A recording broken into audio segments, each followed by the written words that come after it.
नमस्कार बच्चों, आज हम आरंभ करते हैं 8th क्लास भारत की खोज लेसन 2 तलाश और इसका लेक्चर है हमारा 3rd।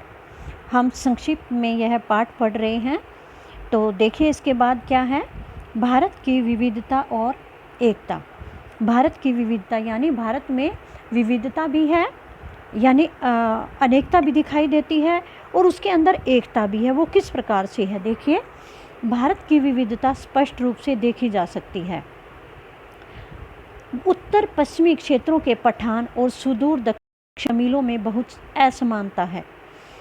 उनकी शारीरिक गठन, खान पान, भाषा, रीति रिवाज आदि सभी भिन्न हैं।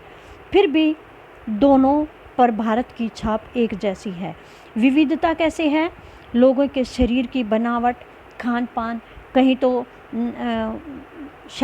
शाकाहारी भोजन खाते हैं, कहीं मांसाहारी भोजन खाते हैं, कहीं पंजाबी बोलते हैं, कभी तमिल बोलते हैं, कहीं हिंदी बोलते हैं, कहीं हरियाणवी बोलते हैं और रीति रिवाज भी सबके अलग हैं।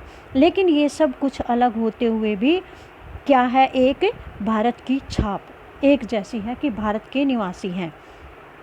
इसी प्रकार से बंगाली, मराठी, गुजराती, उड़िया, असमी, कन्नड़, मलयाली, सिंधी, पंजाबी, कश्मीरी आदि सैकड़ों वर्षों से अपनी अपनी अलग पहचान बनाए हुए भी वे ऐसे भारतीय बने रहे जिनकी राष्ट्रीय विरासत, नैतिक और मानसिक विशेषताएं एक समान थी। अलग अलग भाषाओं को बोलने वाले भी अपनी एक ऐसी पहचान बनाए हुए हैं जिनकी राष्ट्रीय विरासत और नैतिक और मानसिक विशेषताएं एक समान थी। इस प्रकार प्राचीन भारत की एक समान संस्कृति और सभ्यता थी। प्राचीन भारत की जो संस्कृति थी और सभ्यता थी वो एक समान थी। विदेशी प्रभाव भी इसी में जज्ब हो गए थे। जब भी किसी विघटनकारी शक्ति ने सिर उठाना चाहा, उसे कुचल दिया गया तथा परस्पर सामंजस्य स्थापित करने का प्रयास किया गया।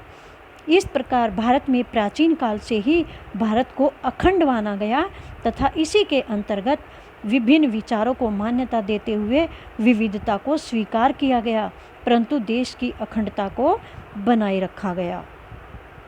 लेखक का मानना है कि प्रत्येक देश में अनेक छोटी बड़ी भिन्नताएं होती हैं।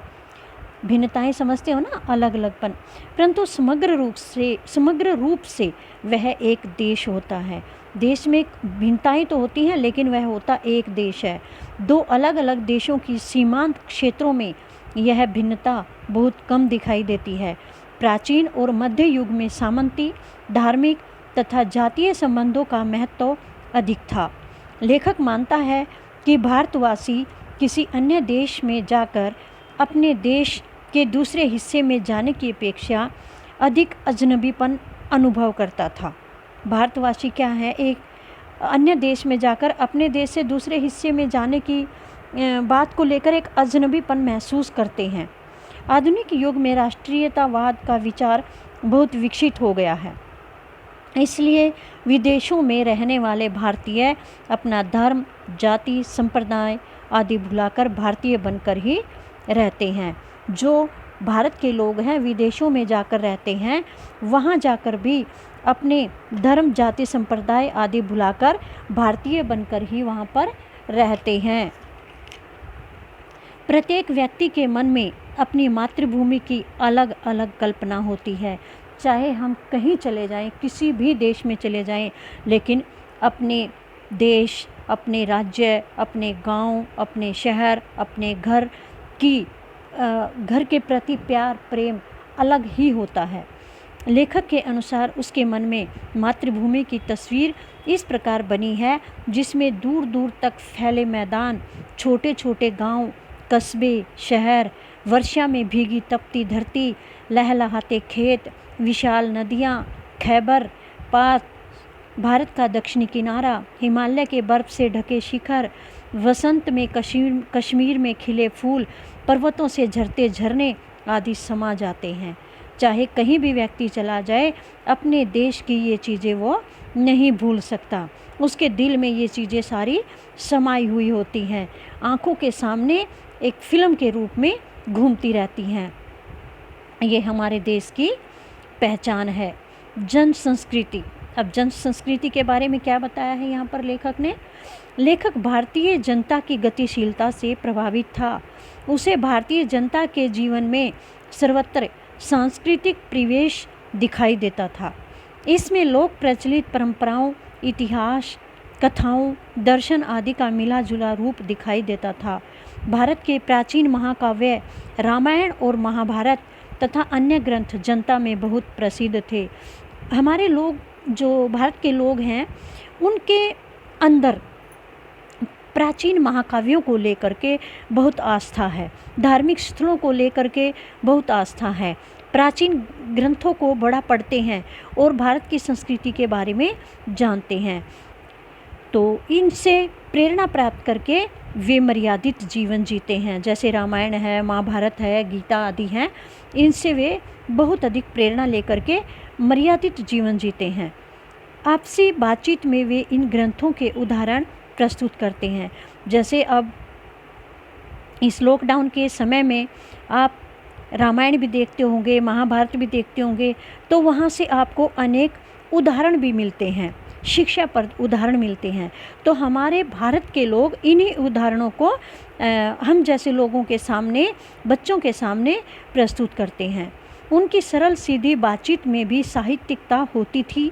अनपढ़ व्यक्ति भी इनसे परिचित था, क्योंकि लोग जो पढ़ने वाले हैं वो पढ़ लेते थे, जो अनपढ़ लोग थे उनके साथ बैठकर वो इस चीज़ से रिलेटेड बातें करते थे। तो उनकी बातें सुन करके अनपढ़ लोग भी इन भारतीय संस्कृति के बारे में परिचित हो चुके थे।